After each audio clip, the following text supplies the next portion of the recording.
25 Mei. Bapak Ibu yang terkasih di dalam Tuhan, Shalom. Kebenaran pada saat ini bertema taburan di kekekalan. Bapak Ibu, hidup kita singkat dalam dunia ini. Kita tidak punya kesempatan banyak dan setiap saat kita bisa mati. Jadi apa yang kita tabur bukan hanya kita tuai di bumi ini. Namun yang paling penting adalah di kekekalan nanti. Kita tidak butuh balasan 30, 60 atau 100 kali lipat di bumi ini. Tapi yang paling kita butuhkan adalah satu kalimat di mana Tuhan berkata, "Engkau anak yang kukasihi, kepadamu aku berkenan." Mari masuk dalam perhentianku. Bapak Ibu, kita tidak menuntut Tuhan memberkati kita berlipat ganda.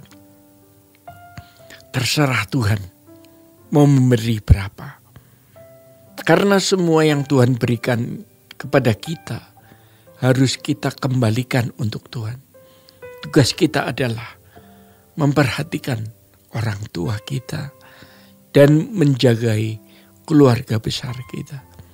Karena pasti ada anggota keluarga besar kita yang mengalami kekurangan. Dan lihat sesama di sekitar kita. Jangan berbuat jahat. Miliki mental bangsawan surgawi. Firman Tuhan di dalam Matius 7 ayat 12 mengatakan, "Segala sesuatu yang kamu kehendaki supaya orang perbuat kepadamu, perbuatlah demikian juga kepada mereka." Itulah isi seluruh hukum Taurat dan kitab para nabi. Tentu kita mau benar dalam segala hal, ya. Secara moral umum pun harus benar, apalagi dalam pemandangan mata Tuhan. Jangan sampai waktu kita bertemu Tuhan, lalu Tuhan berkata, "Kamu tidak pantas jadi anakku. Karakter kamu bukan karakter kerajaan surga." Oleh sebab itu, kita mesti belajar mengenal kebenaran. Filipi 3 ayat 10 mengatakan, "Yang ku kehendaki ialah mengenal Dia dan kuasa kebangkitannya, dan persekutuan dalam penderitaannya, di mana aku menjadi serupa dengan Dia dalam kematiannya." Jadi mengenal Dia, yaitu mengenal Tuhan dan kuasa kebangkitannya, adalah bukti bahwa Dia hidup. Sebab kita mengalami Dia hidup, lalu persekutuan dalam penderitaannya, berarti kita ikut menderita bersama Tuhan. Kalau seandainya kita hidup pada zaman Tuhan Yesus memikul salib, apakah kita ada di samping Tuhan Yesus memikul salib? Ya memang waktu orang belum mengenal siapa Tuhan Yesus, ya. Tetapi sekarang kita mengenalnya, maka kita bisa berada di samping Tuhan. Kita bisa ikut mengambil bagian penderitaannya untuk orang lain dan untuk sesama kita. Lalu menjadi serupa dengan Dia dalam kematiannya. Artinya mati bagi diri sendiri dan hidup bagi Tuhan. Filipi 3 ayat 11-12 mengatakan, "Supaya aku akhirnya memperoleh kebangkitan dari antara orang mati. Bukan seolah-olah aku telah memperoleh hal itu atau telah sempurna, melainkan aku mengejarnya. Kalau-kalau aku dapat juga menangkapnya, karena aku pun telah ditangkap oleh Kristus Yesus." Semua dosa manusia telah dipikul oleh Tuhan Yesus di kayu salib. Selesai, ya. Semua dosa siapapun, setiap manusia yang lahir di muka bumi ini, dosanya ditebus oleh Tuhan Yesus. Manusia tidak perlu menanggung dosa yang tidak dia lakukan. Yang salah Adam. Mengapa kita yang menanggungnya? Tentu tidak. Maka Tuhan Yesus diutus untuk memikul dosa. Adil kan?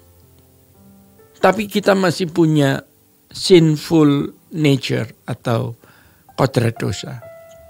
Yang ketika kita lahir di dunia, si jahat menggiring manusia kepada kehancuran. Namun Tuhan dalam keadilannya akan menghakimi orang menurut perbuatannya.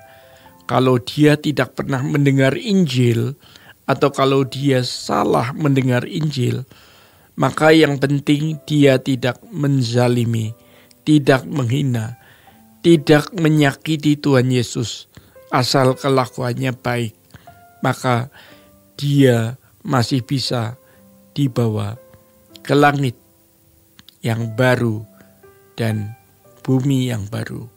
Sebab ada ayat mengatakan, ketika aku lapar, kau berikan aku makan. Ketika aku haus, kau berikan aku minum. Ketika aku bertelanjang, kau berikan aku pakaian. Yaitu yang kau lakukan untuk saudaramu yang membutuhkan pertolongan. Tapi tentu tidak semudah itu. Sejujurnya kita tidak tahu bagaimana mekanisme penghakiman itu karena kita bukan Tuhan. Tapi yang jelas, orang-orang ini bisa mendapat kemungkinan masuk dunia yang akan datang. Itu baru namanya adil. Tuhan akan menghakimi karena Tuhan mati untuk mereka juga, untuk mereka semua, untuk kita semua. Ini prinsip penting. Akan tetapi, kalau bagi kita orang percaya, yang berlaku adalah ayat yang ke-12. Lalu di Filipi 3 ayat 13 dikatakan, saudara-saudara, aku sendiri tidak menganggap bahwa aku telah menangkapnya. Tetapi ini yang aku lakukan. Aku melupakan apa yang telah di belakangku dan mengarahkan diri kepada apa yang di hadapanku. Dan berlari-lari kepada tujuan untuk memperoleh hadiah, yaitu panggilan surgawi dari Allah dalam Kristus Yesus. Akhirnya, kita mendapatkan panggilan untuk menjadi anak-anak Allah di dalam kerajaan-Nya. Kita adalah orang-orang yang ditangkap Tuhan. Supaya kita ini bukan hanya menjadi orang baik, melainkan menjadi orang yang sekarakter dengan Tuhan, sehingga kita bisa dinikmati oleh Tuhan. Bapak Ibu, kita punya pikiran dan perasaan seperti Tuhan sendiri. Maka tugas gereja adalah untuk mendidik jemaat sampai hidup mereka dapat dinikmati Tuhan. Jangan jemaat hanya diajar bahwa Allah sungguh baik, lalu menuntut berkat berlipat ganda 30, 60, 100 kali lipat. Itu jahat, karena mengerdilkan jemaat dalam bertumbuh, menyesatkan. Ya, yang harus kita urus adalah bagaimana batiniah kita diluruskan serta didewasakan.